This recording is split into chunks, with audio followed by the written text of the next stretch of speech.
What if the greatest sci-fi of the 1960s didn't predict the future, it created it? This was the decade when imagination outpaced technology and filmmakers turned ideas into entire universes. From space odysseys to mind-bending experiments, these stories still feel ahead of their time. So buckle up, because the future of science fiction began here, and it's still pulsing with life. Village of the Damned, 1960. Picture a quiet English village where every woman suddenly becomes pregnant at the same time.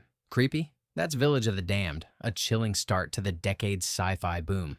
Directed by Wolf Rila, this eerie gem turns small-town calm into cold dread, as identical white-haired children begin displaying terrifying telepathic powers.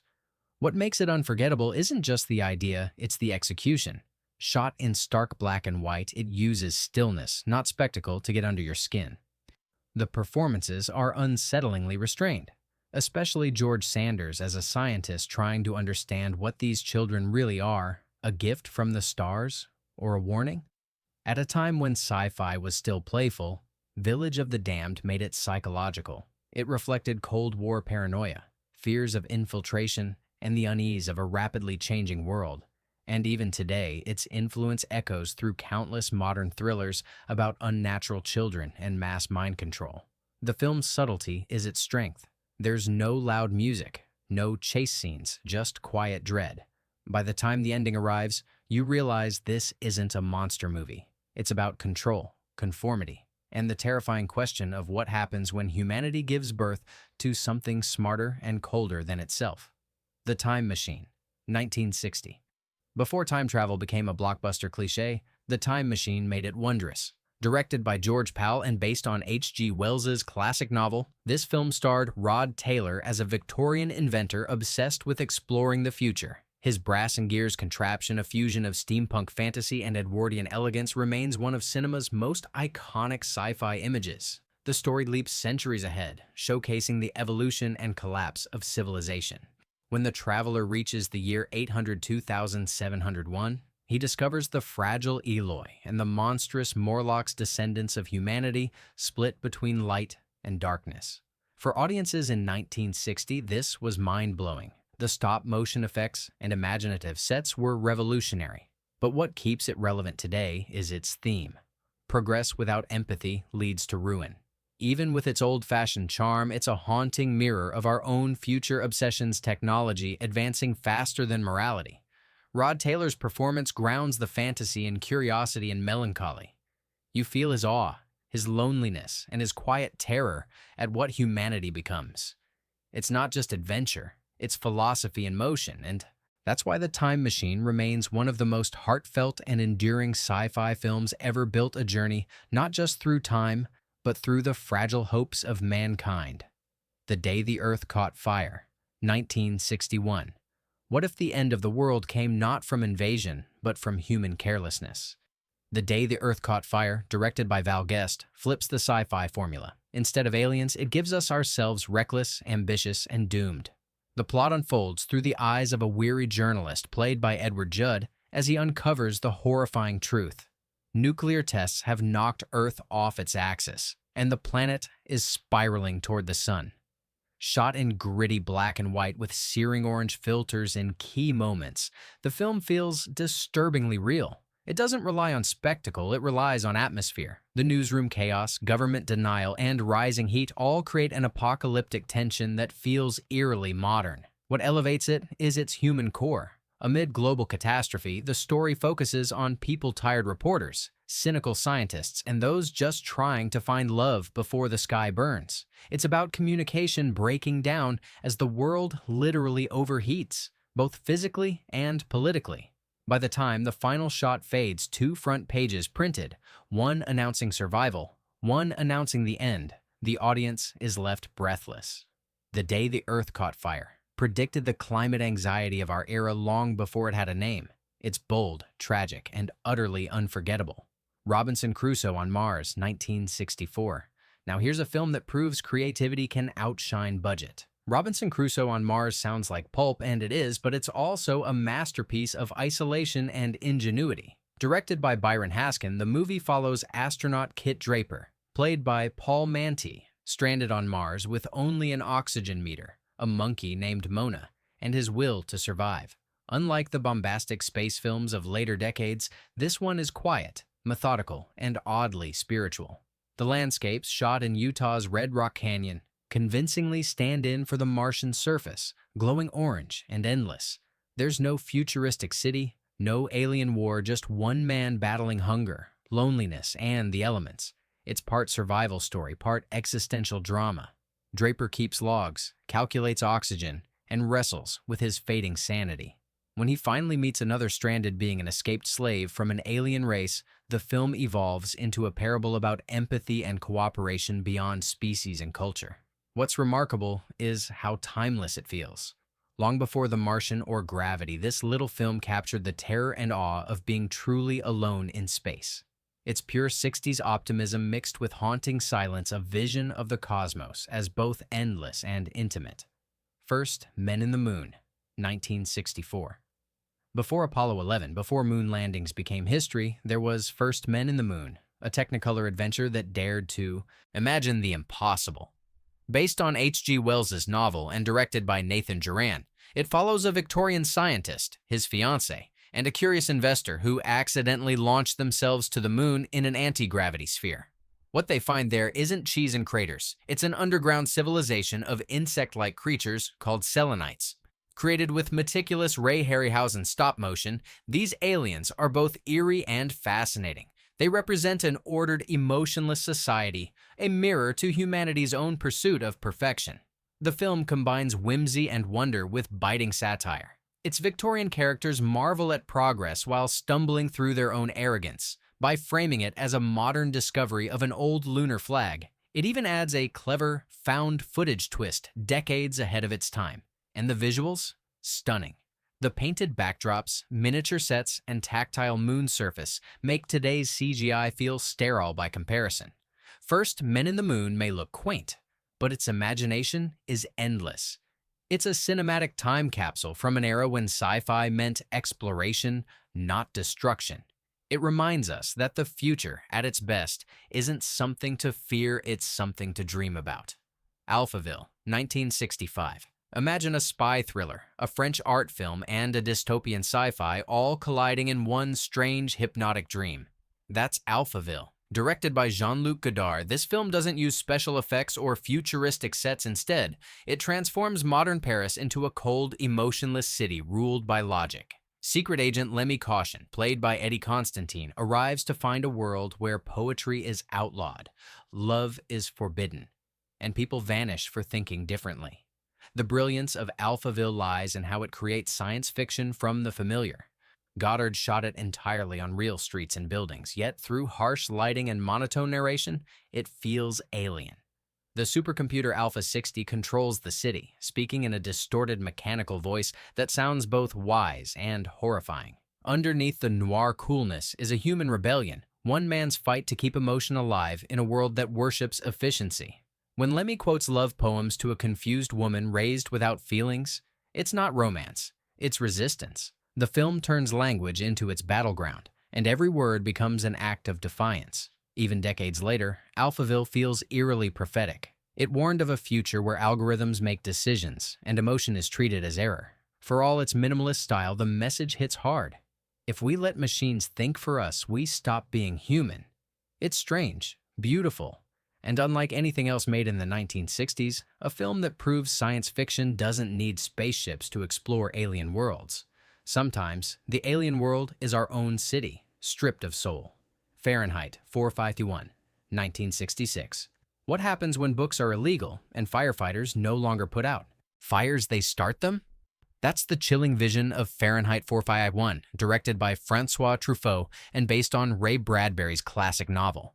Set in a sterile, emotionless future, the story follows Montag, a firefighter played by Oscar Werner, whose job is to burn literature. But when he meets a young woman who questions the system, he begins to think, and that's where the danger begins. The film's world is eerily calm. People are addicted to wall-sized televisions and hollow entertainment. The streets are silent, the houses uniform, and emotion is seen as weakness. Truffaut, known for his humanistic French New Wave films, uses color like a weapon. Every frame feels unnaturally clean, until the flames erupt in shocking bursts of orange. Julie Christie plays a dual role, Montag's vacant wife and the curious rebel who awakens his conscience. That contrast shows exactly what the film is about: conformity versus curiosity. When Fahrenheit 451 premiered in 1966, it was seen as abstract. Today, it feels uncomfortably close. The idea of people numbed by screens and afraid of ideas, that's not sci-fi anymore, that's Tuesday. Truffaut's adaptation doesn't rely on big spectacle. Instead, it burns slowly, like the books within it. By the end, when the outcasts walk through the snow reciting memorized books to preserve them, the story becomes something quietly heroic, a love letter to memory, imagination, and the right to think for yourself. Planet of the Vampires, 1965. Before Ridley Scott's Alien terrified audiences, Planet of the Vampires set the tone. Directed by Italian maestro Mario Bava, this film is a masterclass in atmosphere, eerie lighting, colored fog, and a creeping sense of doom that seeps into every frame. The story follows two space crews responding to a distress signal on a desolate planet. Once there, they discover a graveyard of ships, and something unseen begins taking control of their bodies. The plot might sound familiar because Alien, Event Horizon, and many others borrowed from this very template. Bava made the film on a shoestring budget, yet it looks otherworldly. He used colored gels, mirrors, and smoke to create surreal landscapes that still look stunning. The crew's glossy black uniforms and glowing sets give it a dreamlike, almost nightmarish quality. What really makes Planet of the Vampires stand out is its mood. It's slow, hypnotic, and drenched in dread. There's no screaming panic, just a creeping realization that something ancient and powerful is manipulating them. Bava wasn't just making a monster movie. He was crafting visual poetry about isolation and control. It's not really about vampires. It's about the idea that space isn't empty, and that humans might not be the dominant species out there. For fans of classic sci-fi, this is pure atmosphere, eerie, elegant, and essential. Watch it with the lights off and you'll see why modern filmmakers still steal from Bava's haunted universe. Fantastic Voyage, 1966. What if science could shrink you smaller than a cell? Fantastic Voyage takes that idea literally and turns it into a wild adventure inside the human body. Directed by Richard Fleischer, this landmark film follows a team of scientists miniaturized along with their submarine and injected into a patient's bloodstream to save his life. Every frame is a visual marvel. The filmmakers recreated the inner human anatomy with glowing tunnels, swirling plasma, and pulsing arteries that feel alive. The art design earned an Academy Award, and even today, it's dazzling to watch. Raquel Welch, Donald Pleasance, and Stephen Boyd bring tension and curiosity to a story that could have been pure gimmick. Instead, it's part medical thriller, part surreal odyssey. As they race against time and their own shrinking clock, the danger becomes both scientific and psychological. The real genius is how the film combines spectacle with suspense. You're not just watching a journey through the body, you're watching human arrogance pushed to its limits. It's a visual metaphor for exploration itself, the desire to conquer everything, even what's inside us. For audiences in the 1960s, this was mind-blowing. For modern viewers, it's still jaw-dropping. There's something poetic about traveling through veins instead of galaxies, proof that science fiction's greatest frontier isn't always outer space. Sometimes, it's within. Seconds, 1966. Imagine waking up in a brand new body, living a new life only to realize you've stepped into a nightmare. Seconds, directed by John Frankenheimer, takes that idea and pushes it into pure existential horror. The film stars Rock Hudson in one of his most daring performances. He plays a middle-aged banker who feels trapped in a meaningless life. He pays a mysterious company to give him a new identity and face reborn as a younger, more handsome man. But paradise doesn't last. Shot with distorted lenses and unsettling angles, Seconds is a psychological trip through identity, regret, and the illusion of freedom. The cinematography by James Wong Howe is legendary. Twisting faces, warped reflections, and dreamlike framing make every moment feel unstable. As the story unravels, you realize the company doesn't offer rebirth, it sells false hope. The haunting score, eerie silences, and Hudson's raw performance create an emotional intensity rarely seen in 60s cinema. When it premiered, audiences didn't know what to make of it. But over time, Seconds became a cult masterpiece, a film that questions whether escaping your life is worth losing your soul. Even now, it feels ahead of its time, blending sci-fi concepts with psychological realism. It's unsettling, brilliant, and painfully human. Because deep down, Seconds isn't about technology, it's about the one thing no machine can fix: regret. The Damned, 1963. It begins like a strange British biker drama and ends as one of the most haunting sci-fi discoveries of the decade.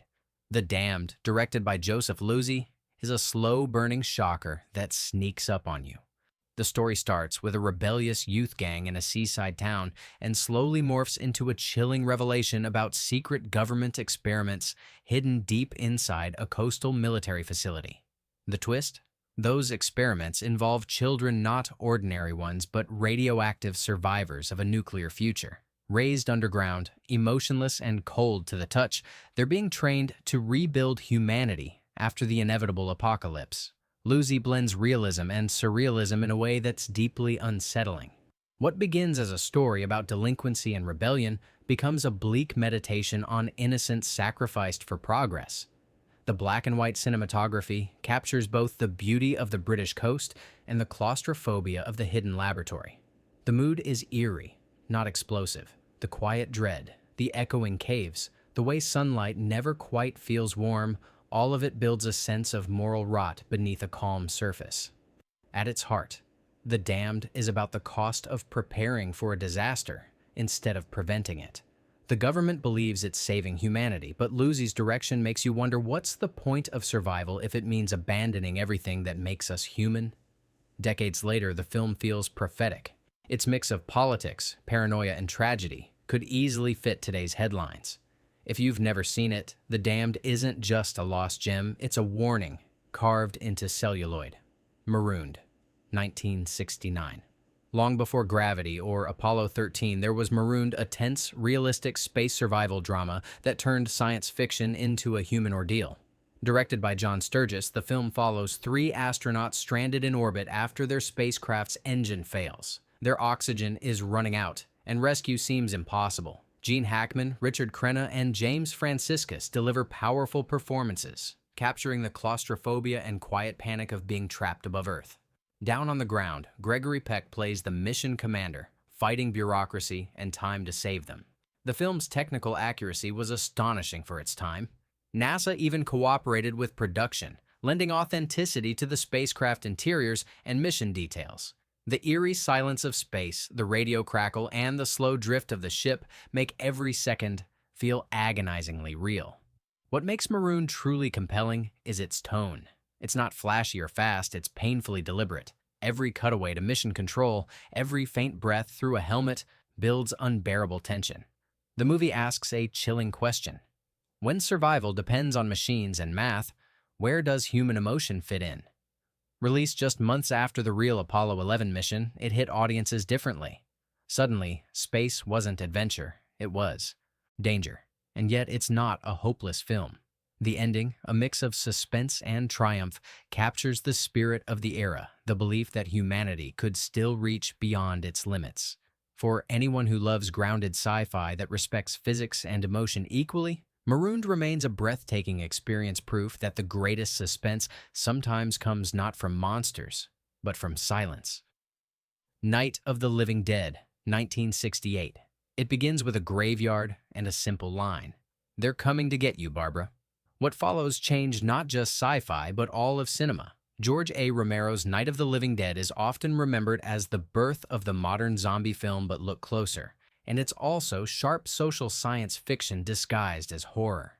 Made on a shoestring budget, shot in stark black and white, it traps a group of strangers in a rural farmhouse as chaos spreads outside. The dead are rising, but the real threat is the collapse of human cooperation inside. Romero used the sci-fi lens to explore fear, prejudice, and survival under pressure. The casting of Dwayne Jones, a black lead in 1968 America, was groundbreaking, and the ending, stark and tragic, turned a monster movie into social commentary. The film's power comes from its simplicity. No big effects, No futuristic tech, just raw atmosphere and the terrifying logic of contagion. It's the perfect storm of imagination and metaphor. Science gone wrong, communication broken, and civilization crumbling one decision at a time. Even decades later, its influence ripples across pop culture. Every survival drama, every outbreak film, every apocalyptic thriller owes something to Romero's vision. Night of the Living Dead didn't just scare people, it woke them up. Call it horror, call it sci-fi, it doesn't matter. What matters is that it changed everything, proving you don't need space or lasers to show how fragile humanity really is. Planet of the Apes, 1968. Few endings in movie history hit harder than Planet of the Apes. Directed by Franklin J. Schaffner, and based on Pierre Boulle's novel. This isn't just a movie about talking apes, it's a full-scale philosophical gut punch wrapped in an adventure film. Charlton Heston stars as astronaut George Taylor, crash landing on a planet ruled by intelligent apes who treat humans as primitive beasts. The setup is pure pulp, but the execution is pure brilliance. The makeup effects, revolutionary for the time, turned actors into believable primates with expressive faces and personalities. What makes Planet of the Apes endure isn't just the twist ending, it's the world building. Beneath the spectacle lies a biting allegory about class, race, religion, and arrogance. Every ape species mirrors a different layer of society, and every human reaction mirrors our own history of domination and denial. Jerry Goldsmith's experimental score, using strange percussion and eerie horns, adds to the feeling of disorientation. It sounds like no other movie from the era, and that's exactly the point. By the time Taylor delivers his final cry on that desolate beach, audiences in 1968 were stunned. It wasn't just sci-fi. It was social satire, wearing a mask. The franchise it launched continues to explore those ideas, but nothing matches the primal impact of the original. Planet of the Apes isn't about apes or space, it's about us. And that's why it still feels as sharp, strange, and unsettling as the day it premiered. 2001, A Space Odyssey, 1968. Few films define a genre the way 2001, A Space Odyssey does. Directed by Stanley Kubrick and co-written with Arthur C. Clarke, it's less a movie and more an experience, a cosmic journey from the dawn of man to the birth of something beyond human comprehension. The story unfolds through breathtaking silence and symphonic power. From the opening shot of apes discovering tools to the hypnotic ballet of spaceships orbiting Earth, Kubrick used science fiction not as entertainment but as art. Every detail is deliberate. The sterile design of the spacecraft, the haunting calm of HAL 9000's voice, the awe of the Stargate sequence all serve one idea: evolution. Humanity's progress, its technology, and its consciousness are linked in a chain that stretches across time and stars. When it was released, many audiences didn't understand it, but they felt it. And that's the genius of 2001. It bypasses plot and logic, reaching something primal and spiritual without ever preaching. Kubrick trusted viewers to interpret it, and 50 years later, they still are. Technically, it's flawless. The effects remain stunning, the pacing meditative, and the vision eternal. It's not about space, it's about what comes next for the species looking at it. In a decade full of optimism and fear about the future, 2001 captured both. It's the film every other sci-fi movie still measures itself against and rarely surpasses. The Last Man on Earth, 1964. Before big-budget apocalypses and flashy special effects, there was The Last Man on Earth, a haunting, low-budget masterpiece that defined loneliness on film. Starring Vincent Price, this adaptation of Richard Matheson's novel I Am Legend blends science fiction, isolation, and tragedy into something timeless. The story follows Dr. Robert Morgan, the sole survivor of a mysterious plague that has turned humanity into pale, nocturnal creatures. By day, he scavenges the ruins of civilization. By night, he barricades himself inside, haunted by what the world used to be. What makes this film unforgettable isn't the monsters outside. It's the emptiness inside. Price gives one of his most restrained performances, showing a man torn between survival and surrender. The black and white photography deepens the sense of despair, turning every empty street into a graveyard of memory. Director Ubaldo Ragona filmed it on the desolate outskirts of Rome, lending it a ghostly, universal feel, a world that could be anywhere. The eerie quiet, the ticking clock, and the rhythmic loneliness give it the weight of a nightmare that never ends. While later versions like The Omega Man and I Am Legend went bigger, none captured the haunting simplicity of this one. It's not about defeating monsters, it's about what happens when you're the last heartbeat in a dead world. The Last Man on Earth remains one of the 60s most emotionally devastating sci-fi films, a story about survival, guilt, and the terrible beauty of being utterly alone. The 1960s didn't just invent modern science fiction, it refined it. These films dared to dream, to question, and to challenge what the future meant. They weren't just about rockets or robots, they were about the human condition, wrapped in cosmic wonder. So, which one of these masterpieces still blows your mind today? Drop your pick in the comments, hit that subscribe button, and keep exploring. Because in great sci-fi, the future is never over, it's always beginning.